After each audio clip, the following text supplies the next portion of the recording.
ம். இந்த வீடியோல பாத்தீங்கன்னா நிறைய ஸ்டூடெண்ட்ஸ் வந்து நெக்ல வந்து டவுட் கேக்குறீங்க.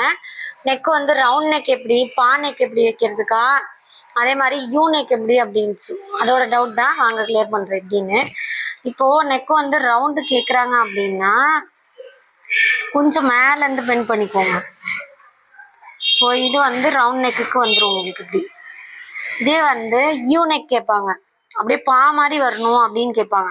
ஸோ இந்த கார்னர்ல வந்து மட்டும் லைட் அப்படி பெண்ட் பண்ணிக்கோங்க இந்த கார்னர்ல. ஸோ அது வந்து பார்த்தீங்கன்னா உங்களுக்கு அப்படியே பா மாதிரி வந்துடும், இப்படி வந்துடும். யூனெக் வந்து கொஞ்சம் மேலே எடுத்துக்கிட்டிங்கன்னா யூனெக் வரும். இதே ரவுண்டு வரணும் அப்படின்னா கொஞ்சம் மேலே வந்துருங்க, இப்படி இன்னும் கொஞ்சம் மேலே. ஸோ இது பார்த்தீங்கன்னா உங்களுக்கு ரவுண்டாக வரும். ரவுண்ட் நெக், யூ நெக்கு, பா மாதிரி வர நெக்கு. ஸோ இவ்வளோதான் டிஃப்ரென்ஸ். இந்த கார்னரில் நீங்கள் வரையிறதுல தான் உங்களுக்கு டிஃப்ரென்ஸ் வரும். இன்னொன்று, ரவுண்ட் நெக் வைக்கிற கஸ்டமருக்கு நீங்கள் பா நெக் வைக்கும் போது இப்படி தான் நீங்கள் வரைவீங்க பா நெக்கு.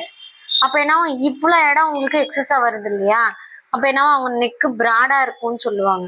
ஸோ அப்படி வைக்கும் போது என்ன பண்ணுறீங்கன்னா, ரவுண்ட் நெக் இப்படி வரைகிறீங்க அப்படின்னா கொஞ்சம் 1/4 இன்ச்சு மேலே ஏற்றி நெக்கை கட் பண்ணுங்க இப்படி. ஸோ இப்படி கட் பண்ணீங்க அப்படின்னா உங்களுக்கு வந்து நெக்கு வந்து 1/4 இன்ச்சு மேலே இருக்கும் இப்படி. இப்போ ரவுண்ட் இப்படி வருது அப்படின்னா, ஸோ அந்த ரவுண்டுக்கு நேராக இப்படி பா போட்டிங்கன்னா அந்த கார்னர் பெருசாக தெரியும் உங்களுக்கு. நெக்கு ப்ராடாக இருக்கும்னுவாங்க கஸ்டமர்.